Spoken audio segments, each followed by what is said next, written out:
Hello, Isolation Nation. How are we all going? Welcome back to the Daily Jase Live. It is my honor, pleasure, and privilege to introduce to you all a New Zealand rep athlete, an award-winning international speaker, and a social innovator and a positive powerhouse. Welcome to the stage, Calkoen. How are you doing, man? Thank you. Thanks for having me on your podcast. I've been in isolation, so any opportunity to tell the story is awesome. Yeah, it's so great having you along. I met you probably a couple of years ago, and you were one of the best speakers that I've ever seen. So it's so cool to have you on the podcast. Oh, mate, it was great to be part of that camp. It's really powerful what Riley do, and it brings out good people. So thank you. Yeah, I was really lucky to go along and have that opportunity. So just for the viewers out there, can you just give a quick five, what you're all about, what your story is, what your background, in case a few people haven't heard of you and your story? Yeah, absolutely. So my name's Cam, and I was born with a cerebral palsy, a physical disability which affects the way in which messages travel around my body. But I drive a normal car, and my life really has been one where I've been fortunate to grow up in a. And I remember as a kid, I had a tree hut, and it was bigger, it was more gnarly than. And when family, friends, teachers, my family's house, but look up at this tree hut and they'd say, "Oh, do you really let Cam go up there?" To which mum and dad would respond, "What if he made it to the top?" And I knew that if I tried to get up there as quickly as other kids, I probably would fall down. But if I took it slow and steady, if I had a vision, if I had my dream, I would make it to the top. And so from having that tree hut as a kid, I went on to having a really good schooling, never got bullied at school, always had a good time, went on to represent our country in athletics, aiming towards the Paralympics, getting to a world championship level, getting to a point where I'd been told that my biggest challenge would be the way I walk, and been representing our country through running. And I realized it came down to having a dream. Right now in this time, it's really important when you have a dream, having a goal, doing the hard work, but it came down to people. And if I could do more to connect people's dreams with other people, that would be pretty cool. So I set up a mentoring program, and from there, now full-time speaker, been doing it for the past 5 years. So as an overview, that's me. That's so awesome. So just to give people a bit of an idea how big your speaking gigs are, how many countries have you been to? How many speeches have you given? And how many people have you talked to? Do you think? Mate, I've only got 10 fingers and 10 toes. So I've lost count. But last year alone, it was 145 keynotes. Holy moly. Canada, Europe, spoke up in Amsterdam with Heineken, Singapore, and speaking with audiences as small as 10, average of 300 people, and as big as multiple thousands in a room. Unreal. So that's a lot of airtime. A lot of time on the airplanes, going around the world, making sure that you land in the right countries. Well, that's the pilot's responsibility that I land in the right country. But yeah. What's been your favorite country that you've had to visit? I get asked that question all the time, and I bet. I've been to the States,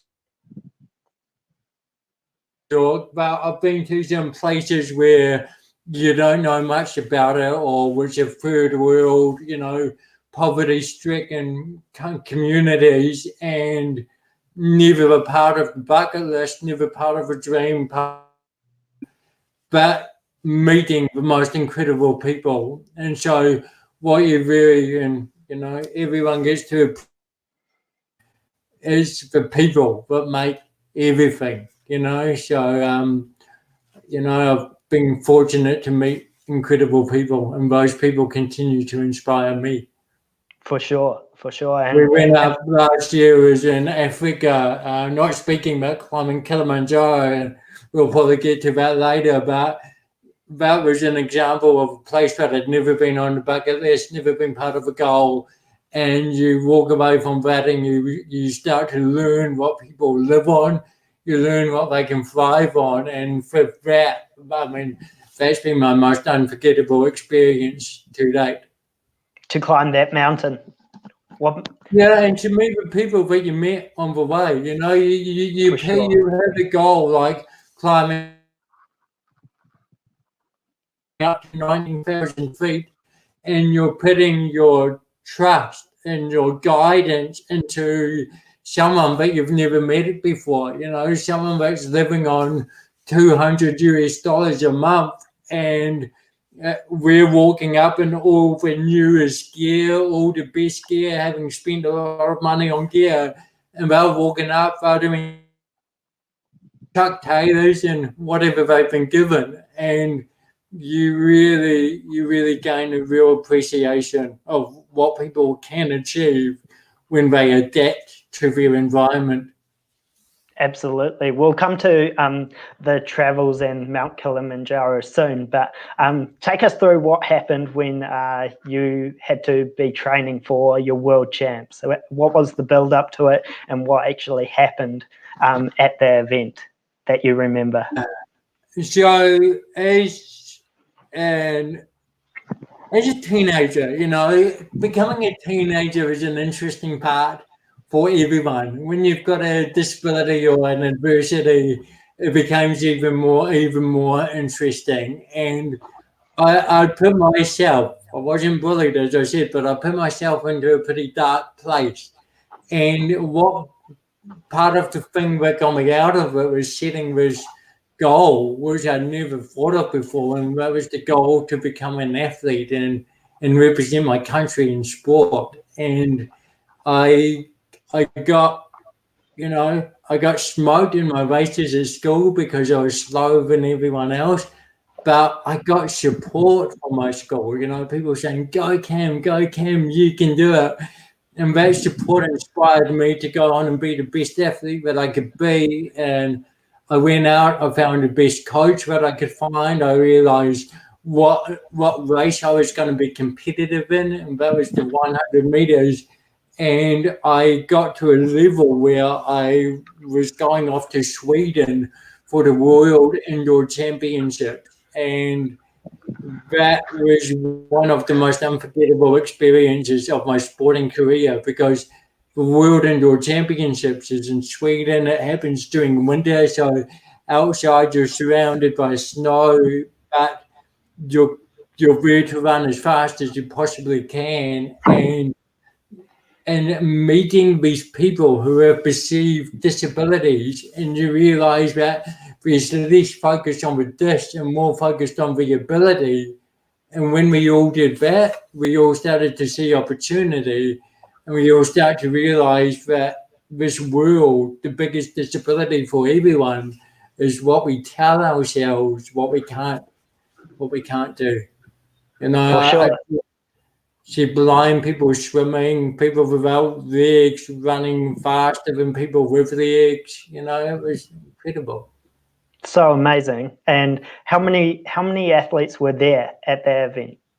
So how it works when I was competing is I have cerebral palsy. So I'd be competing against other athletes with a similar degree of cerebral palsy. So in their case and in my case, it affects all four limbs.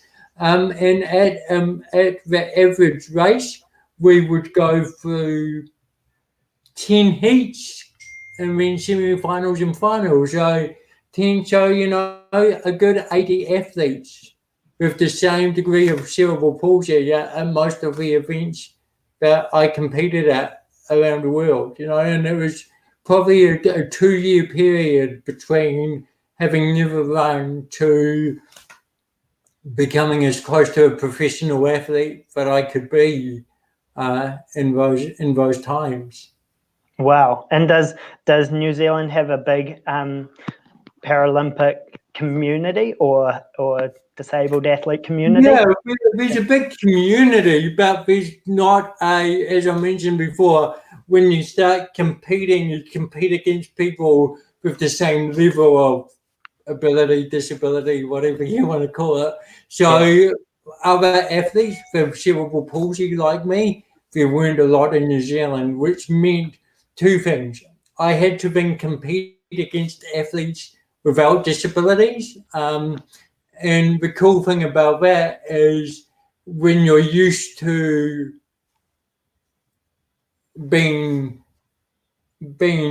hunting, when you're used to hunting people, as in you're chasing them, and when you get into an environment where you're being hunted, so people are chasing you, that's what made me faster. That's what made me a lot more competitive, and that's what allowed me to get into the top 10. But to get that good competition did mean, spending a few months at a time in Australia, training at the Australian Institute of Sport.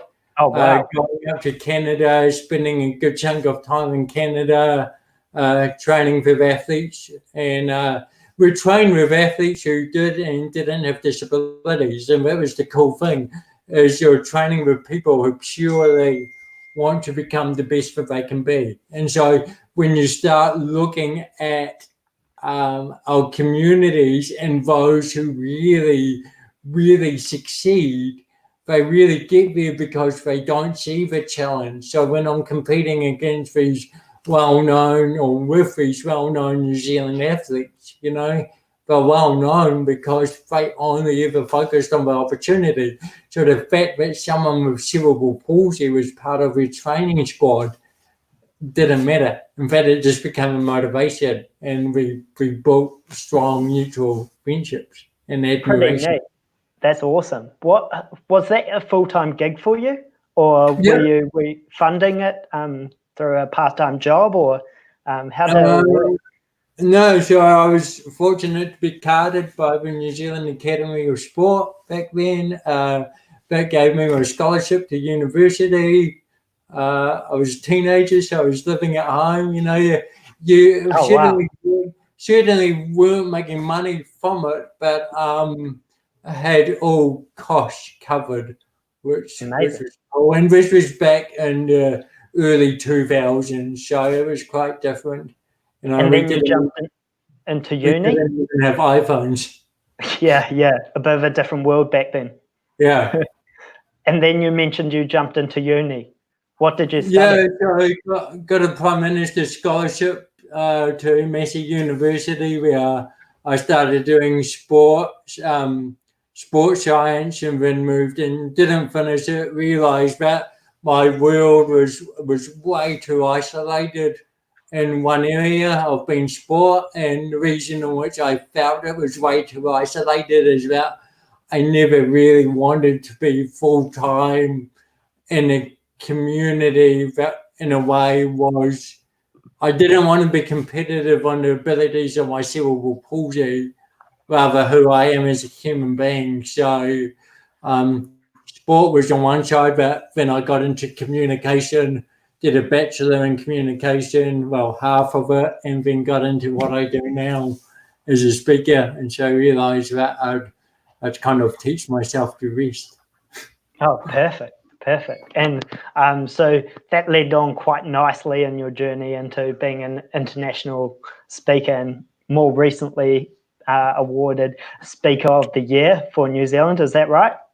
Yeah, I just received that 2 weeks before we all closed down. So I don't know how I feel about receiving Speaker of the Year, but it was a great honour. a great Oh, idea. fantastic. I'm sure this whole coronavirus has affected your industry. What kind of impact has it had on what you Yeah, do?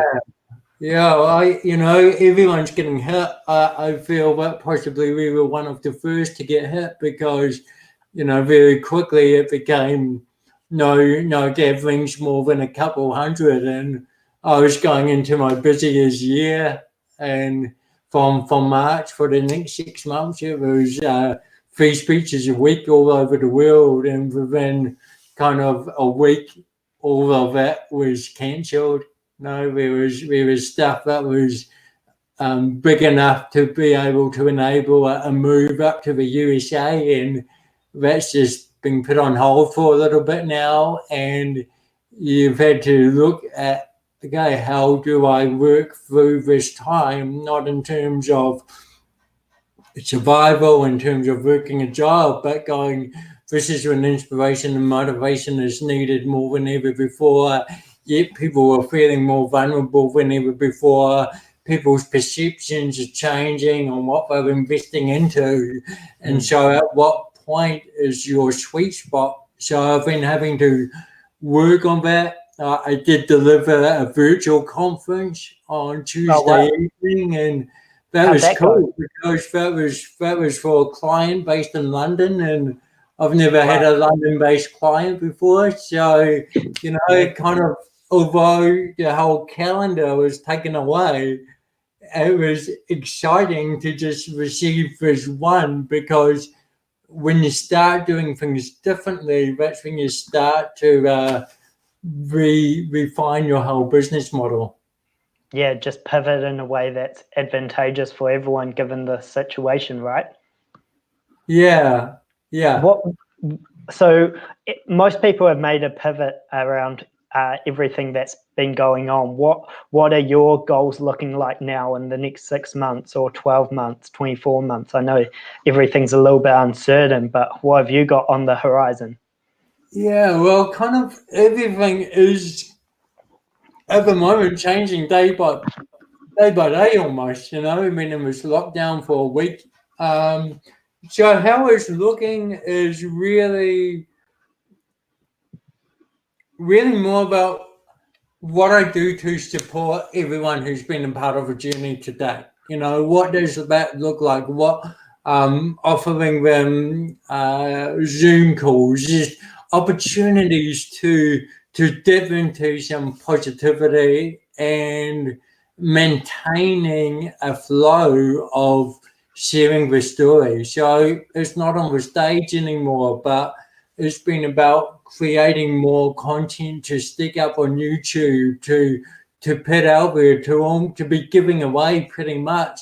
But if you look in the future and you do the math on putting out your content, that content getting viewed, people coming back to some kind of normality, whether it be how we've known it or something new, they're going to be looking for those people who kept in mind, who kept up front. And so all we've got to do now is keep putting content out there, and that pivot has to be something that's meaningful. And so taking time to think and go, what would this have as a long-term effect on my goal and on my dream? Because if all we're doing is looking for a way to make a quick buck now or respond to opportunity, there's risk in that. But if you know what you're really good at and you can respond to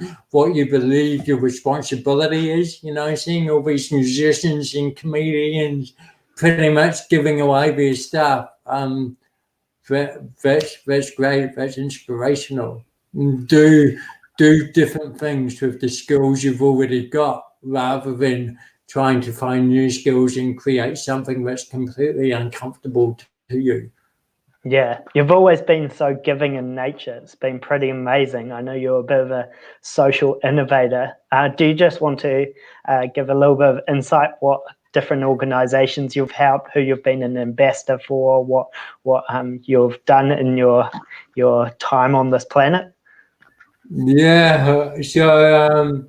I, my first ambassadorship role was with an organisation called the Yes Disability Resource Centre. And this was a Rotary project, and it was a big dream on a bit of paper. It was a $4 million project, and Oh, wow. it hadn't really got the momentum that Rotary had desired for it. And I went and I spoke while it was that dream on a bit of paper to a Rotary club. They said, Cam, would you become our ambassador? And we realized that people paid to get inspired. And if we were giving them the inspiration for free, maybe they would return the favour in the way of donation. So within 2 years, we'd raised enough money to be able to build that disability resource centre. So you raised $4 million. We raised pretty close to it, you know. It would have been nice to raise all of it, but we raised enough to get it built, and then we had to sort of look after a bit of a mortgage. But effectively, Wow. we got just over 3 mil. So it And was. were you talking to corporates, or was this private funding? How did you get the money? Yeah, so we'd put on corporates, which go to gaming organisations, people like the Lion Foundation, ASB Trust. But what we'd also do is Rotary would put on these fundraising evenings, and realising that people didn't just pay for things, they'd pay for experiences. So they'd put together through their networks and the things that they had in real life that were all pretty awesome, that create these experiences that people would buy, you know, dinners with celebrity chefs or train rides or all this stuff that money can't normally buy. And so in an evening, we'd raise $100,000 in one night, which, Holy moly. you know, really started to showcase for me the power of Rotary. As you're aware, Ryla comes out of Rotary, and so that's where my inspiration came from to give back to those events. Pretty neat. And what other organisations have you been a part of or helped along? So, I'm an ambassador for Toyota New Zealand, so that's good plug. But you know, been involved in a mentoring program called Carabiner. I actually was involved in setting that up, establishing it. But Amazing. I believe, you know, there's a lot of people that have given their time to me. And so giving my time when I can, I see as it's just part of a journey, you know, and what we put out into the world, we get back, you know, and it's always about you're always wanting to get bigger, and therefore, in order to get bigger, it's about always keeping one foot in the sand pit. And what I mean is, keeping a foot in the sand pit is what keeps you humble. Absolutely. Just moving to the side for a moment. What do you think New Zealanders can do to help the disabled community in more ways than we do? Or what do you think? Do you think there needs to be a bit of a change in that area, or are we doing enough? Can we help that community along more? What's your thoughts?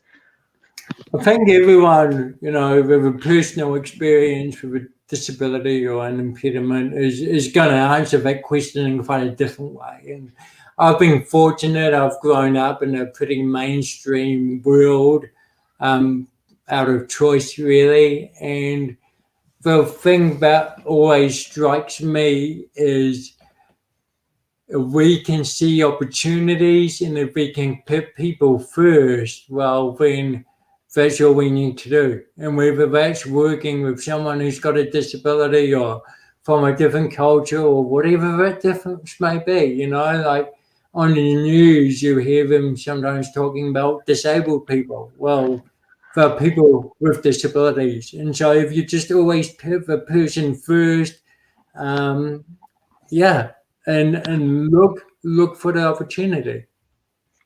Treat people how you want to be treated. Like, it's basic stuff. And what we don't need to do is we don't need to overcomplicate things. Yeah, real basic, right? Just everyone's a person. Make sure that you treat them how they want to be treated. It's pretty simple. But do you think that? Why do you think there's discrimination, and why do you think that that people may not make those basic moves based on your experiences? Is it because they can't relate, or is there? Do you think Yeah, there's a reason? I think it's like a lack of inspiration during education. So Wow, when I go that's a good into sentence.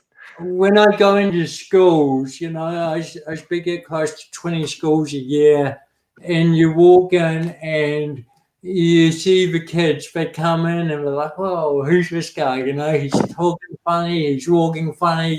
You can almost see some of them, like, you know, Yeah, nudging the mate and having a little giggle. And by the end of that talk, they're coming up and saying, "Dude, like, you're awesome. How do we build our dreams?" You know? And so you realize that when people hear someone's story, they bring perception and they eliminate assumption. And so those kids who have been exposed to that are going to contribute to quite a different world. And we've still got a lot of people in society who went to schools where people with disabilities were put into a different classroom or were segmented and taken away from a community. And so when you do that, you can't help but look at people and go, "Oh, I'm not too sure how to react to this, how to respond to this." Whereas if we all grow up together, we all learn. Both the people with the disabilities and without the disabilities, you know, we all learn how to interact. I definitely take responsibility, but it was my responsibility to make people feel comfortable around me. awesome, awesome, awesome. We've touched on some serious topics. Is there some Yeah. funny little anecdotes that you've had along your journey that you can think of when you've given speeches or when you've been on the start line of a race or something that Yeah. popped up?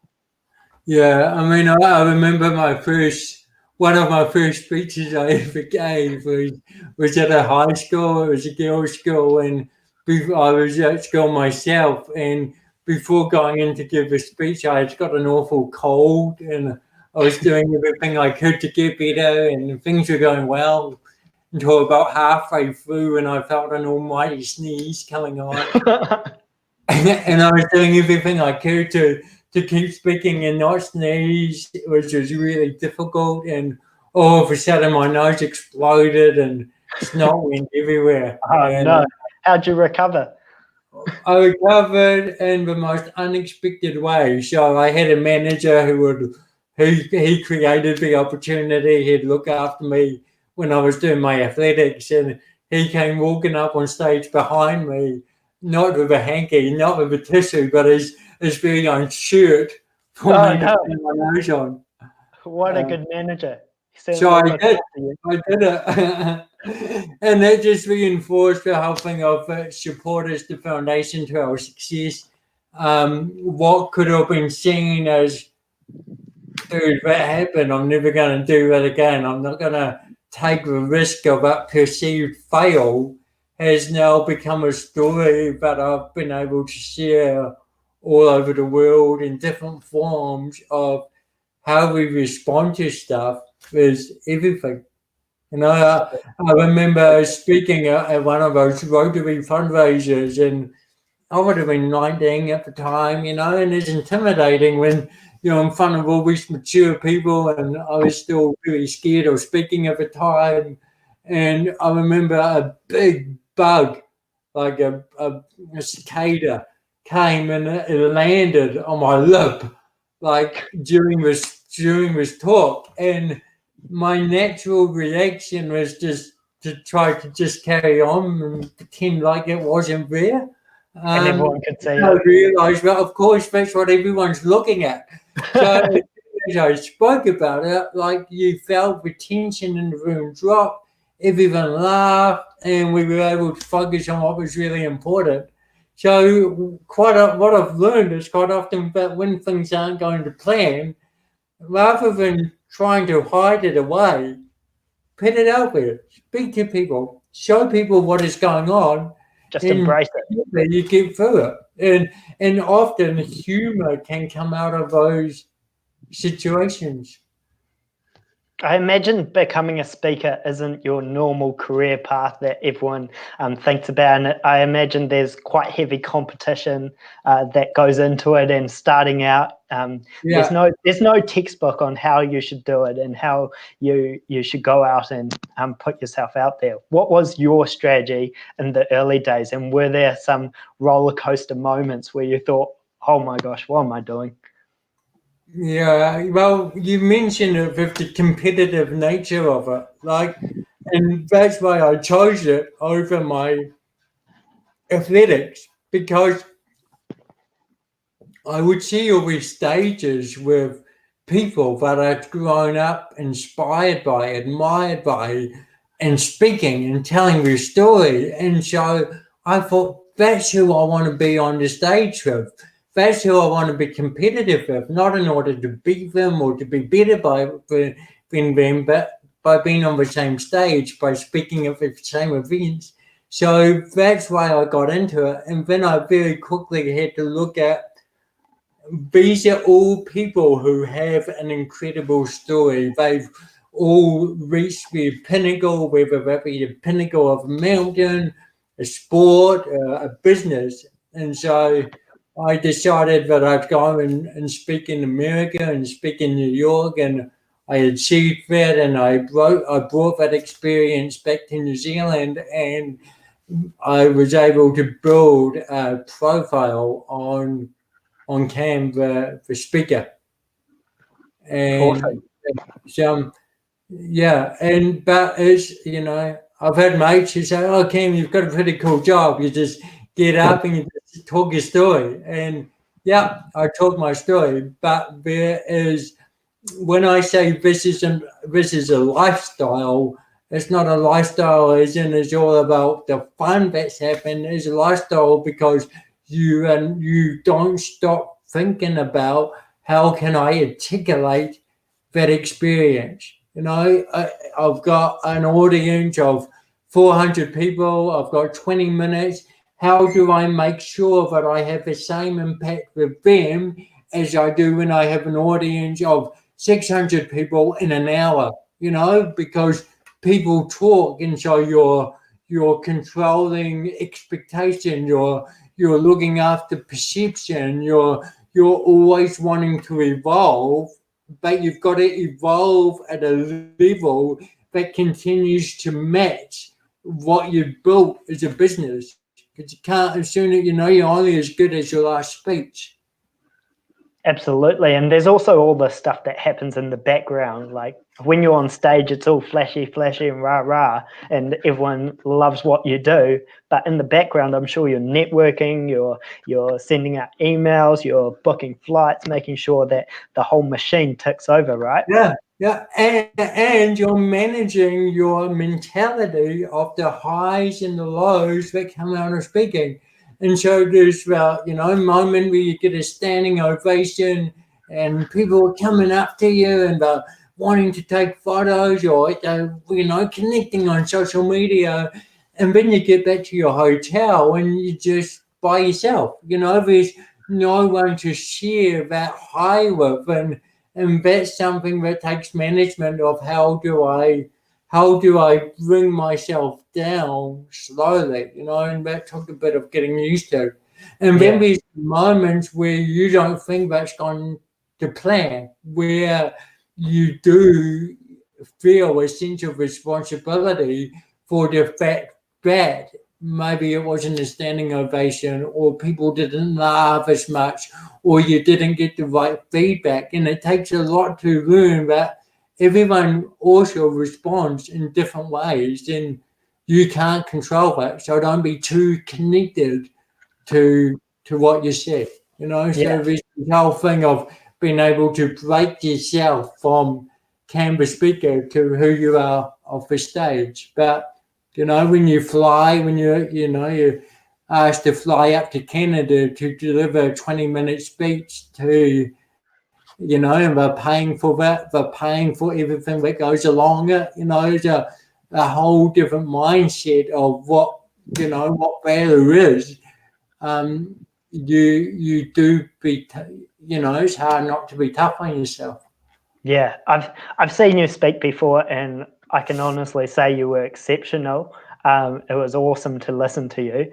Okay. Have you ever been in a room before on stage, and you're just reading the room, and it's just not going how you expected? The energy's not quite there. You can see things not going to plan. And have you ever had to pivot? And how do you do that? Like, what goes through your head?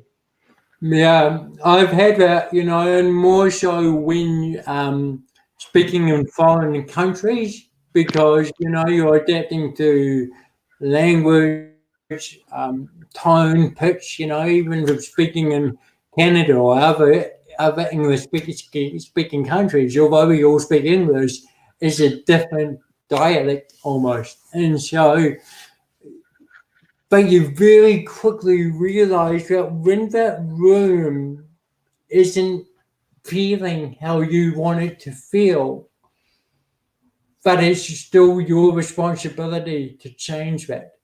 And how you change that is by taking some big, deep breaths and going, I've got to relax here. I've got to smile here. Because the more people aren't just responding to what's coming out of your mouth, they're responding to how you're making them feel. And quite often when I look back and I go, okay, that was a tense audience, it was because I was tense myself. And when you're tensing yourself, when you're not breathing, when you're talking too fast, you're not able to think, and therefore you start forgetting lines. And although people don't know what you were going to say, you know what you were going to say, and so you create a big weight around that. It's just a random question. Is speaking seasonal? Is there times of the year that you're super busy, it's all on, and then times when you're not so? Yeah, so what I love about speaking in this business is that it can be as competitive and as seasonal as you want it to be. You have full control because there's nothing stopping me from speaking all over the world. And so when it's apart from my imagination and the steps that I'm prepared to do to get there. So if I just look at New Zealand, my season is from March until December 19th. It's kind of the busy season. And then we try for summer. Yeah. But if I wanted to, that's when I'd go up to the Northern Hemisphere and speak up there. But you've also, as when I was doing my athletics, if you competed all the time, all year round, you get to burn out. Yeah, absolutely. Are there bucket list events or bucket list countries that you want to speak in? Yeah, absolutely. So the USA has always been that big bucket list from the point of view that it's kind of a home of inspirational speaking is scale, man. So we're in New Zealand, we've got an average of 200 to 300 people in an audience. Up there, you've got an average of 2,000 people. And so I do what I do to inspire as many people as I can to shift perception as to what is possible, both for themselves and other people. And so when you're addressing that amount of people, it then compounds from the fact that they then go home and speak with their loved ones and then share a video. Like, it is endless. I was booked in to speak at a conference in June of this year with 25,000 people in the audience, and that would have been my biggest event to date, and it still will be. It's just probably going to be, it's definitely not happening this year. Yeah. I've been reselected for it in 2021.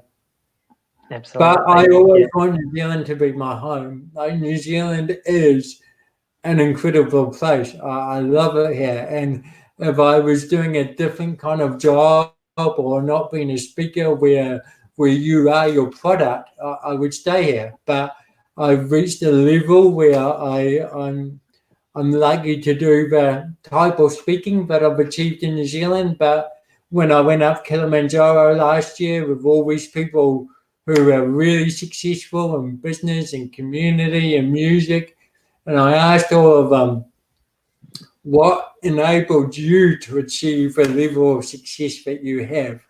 And they all said at the point of getting comfortable, we challenged ourselves further. And so that's where, for me, this move to the USA was inspired by and from. Yeah. I've It just got to seems get up there now. what's that? I've just got to get up there. Absolutely. It seems some people are drawn to challenge and some people run away from it. What do you think is the determining factor in someone's head that changes from them to go get it or run away? I think it's through not giving up on the dream and being prepared to move the dream as you move. As in, I'm constantly reassessing what my dream is and looking for ways to make that bigger and not getting comfortable accepting doing what's different and being inspired by taking a risk. And if we keep doing those three things, well, then we're the people who don't want to run away from our dreams, but chase them. Where it's going, when I started my speaking, the goal was to do one speech a month. And then very quickly I achieved that, and it became one a fortnight, and then one a week. And then it became 3 a week. And then it became, let's focus on New Zealand and Australia. And we can get very comfortable very quickly. And that's okay. It's okay to get comfortable. But you ask yourself, is this my dream? Have I got more resources now that enables me to lift my dream, to make it bigger? Because, going off to speak in a different country, I wish it was just all you had to do is promote yourself. But you have to look at the way in which they do business. You have to reassess your website, your videos, what is a good video in America? I was speaking to a speaker up there. I said, your video that you used to pitch, what did that cost you to make? And it was $30,000 for him to make his video. Just like that. Now here, you work on your video yourself. You make it on your iPhone, and if you're a big spender, you might spend $5,000. But Yeah. it's just a different mentality, and dreams do take investment. But if you believe in that, and the thing is that when you believe in that dream, when you know that that's what you're here to do, your investment becomes part of a process rather than a loss. You got to be all in, right? You've got to be all in, and we have perceptions that are reasonable perceptions to let get in our way. Family, home, mortgages, all these things that we pick up along the way in life. But everyone's got the same amount of hours in a day. There's constant stories of people who have turned their lives around, and we can all be that, or enhanced it, whatever it may be. Whatever. Let's jump over. As long as you wake up happy and feeling that you've done great stuff, then for me, that's what life should be about. For sure. Let's jump into your memories from Mount Kilimanjaro. I'm sure there's some funny stories in there. Who'd you go with? What did it involve? What was the feeling at the top when you reached there? Yeah. So Kilimanjaro, Mike Allshop, check out his website. Check him out on. Who was that? I'll bring it up. Mike Allshop, ALLSOP. SOP. Bring it up. First one? Yeah, but dude, yeah. Cool. As you'll see on his website, like he's an incredible adventurer. You'll see that he's climbed Mount Everest. He's done 7 pinnacles in 7 days. He's done stuff with charity. Oh, wow. He's a New Zealand pilot, and in 2018, him and his son climbed out Mount Kilimanjaro, and he's got a cool book on there as well, and it's about being a cool parent and a cool father. And he came down, so that's him and his boy on Kili. And he asked me, he said, Cam, have you ever thought about climbing Mount Kilimanjaro? And I was like, no way, I've never thought about it. But the reasons for saying yes became way more awesome than the perceptions for saying no. So I wrote an email to 20 people that inspire me, but I don't get to spend a lot of time with inviting them on a trip of a lifetime. From that email, 19 people said yes. And on the 10th of June 2019, we started climbing Mount Kilimanjaro. And for me, day 3 was really tough. Day 3 was when my altitude sickness was starting to kick in. It was at 12,000 feet. My lungs felt the size of a grape. My head felt like a peanut being squashed by an elephant. I was vomiting for 6 hours every 25, 30 minutes. And I just had to dig real deep with the questions of, do I stop? Do I cave into what I don't know, or do I keep going? And these guides, they have people of all kinds of abilities climbing that mountain, but they still got a bit of a shock when they saw me, because at the best of times I can be a little bit shaky. So they were worried that I was getting more tired than anyone else. But fortunately, we had the technology where we could check our blood and our oxygen levels, and that my oxygen levels was just exactly where it should be. But on the last night, so it takes 5 days to reach the top. And on the last night, they came and said, Cam, everyone's going to start climbing at 11:30, but we want you to start climbing at 10:30. Here's a guide. We'll get ready to take you to the top, and then we'll get prepared to do what they call a hospital run, where they stick one person on either side of you, run you back down and get you recovered. And I was thinking, man, how much more adversity do you guys want to give me? Like, I'm going to be now climbing by myself, and I'm going to have an hour less sleep than everyone else.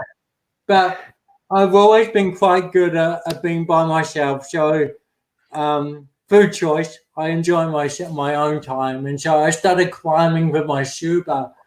And it was a dark, dark night. You're climbing through the night so that you can see the sunrise in the morning and then have enough time to come back down.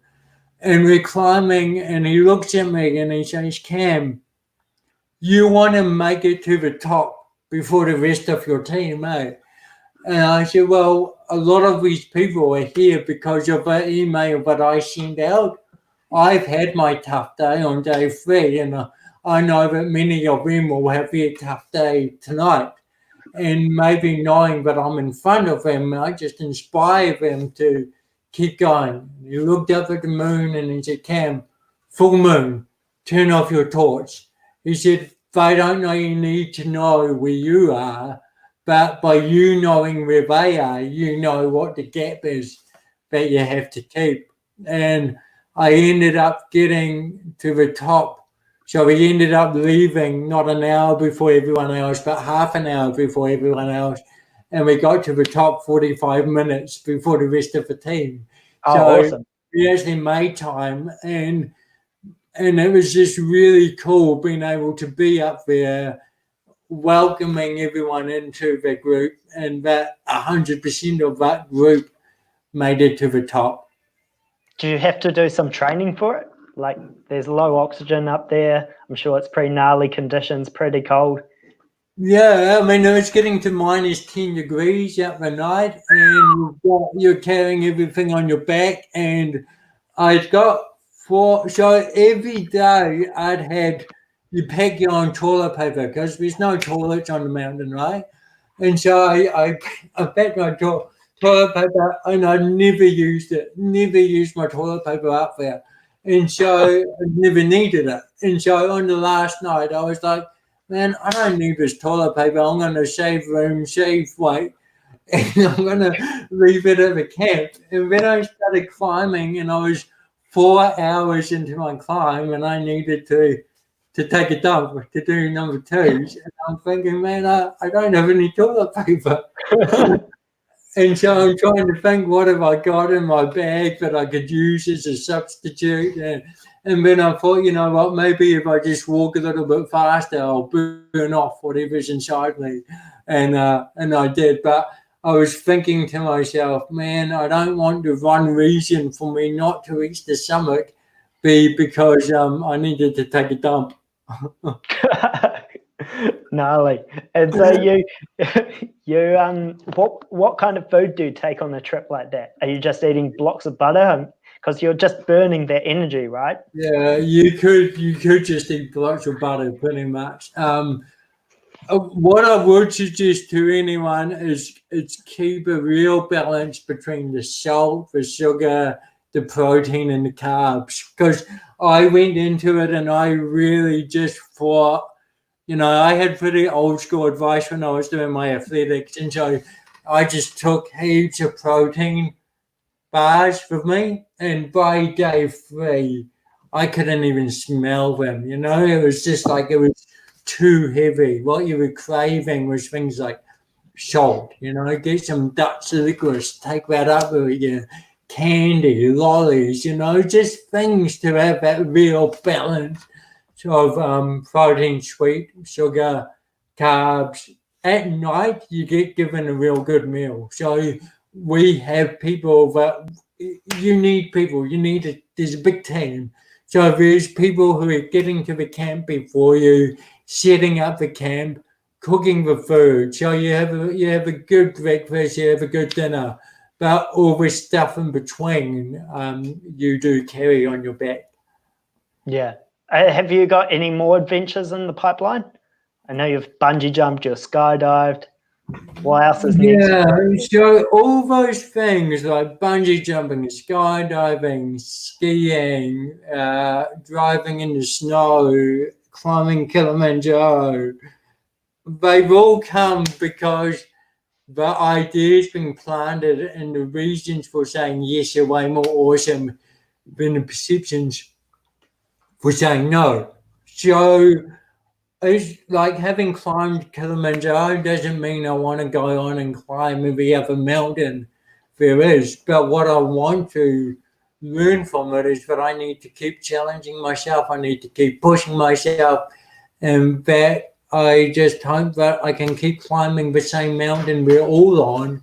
And that's the mountain of life. And that's not to sound cheesy, but it would be pretty boring if we ever stopped climbing, if we stopped taking risks, if we got comfortable or stopped doing what's different. So, you know, I'm looking to really focus now on my speaking, even in this situation. It's about how do you pivot now? How do you make that pivot work with the bigger dream? Because dreams aren't very impossibilities. Dreams are what create goals. Goals create opportunities. And what we do with our opportunities is up to us. What an awesome note to tie this all up in. I'll just leave it to you to tell people where they can find you, how to get in contact if they want to. What's the best avenue for that if they're interested to hear more? Best Facebook, LinkedIn. I've got Twitter, but I'm not very big on my Twitter. I'm uploading more to YouTube. So over the coming time, there'll be more videos. And as you brought up, there is my website, which is currently being updated. So hopefully that will be different in a few weeks to a month's time. But basically, yeah, everything about what I do is up there. There's a podcast that I started putting together, but that's going to come out slowly. That's a video. So check it out. I think it's under that media. Oh, yep, there it is. Awesome. Yeah. Cam, Yeah, amazing. It's been an honor to be on your one. Yeah, it's been a bit of fun. Thanks so much. Really appreciate everything that you do. We've always got a friend here down in Dunedin, so if you ever need anything, reach out. But hope isolation goes well, and we're out of this shortly, so you can travel the world again and inspire many, many more people. Cheers. Thanks, Jase. Awesome, Cam. We'll catch you later. Peace.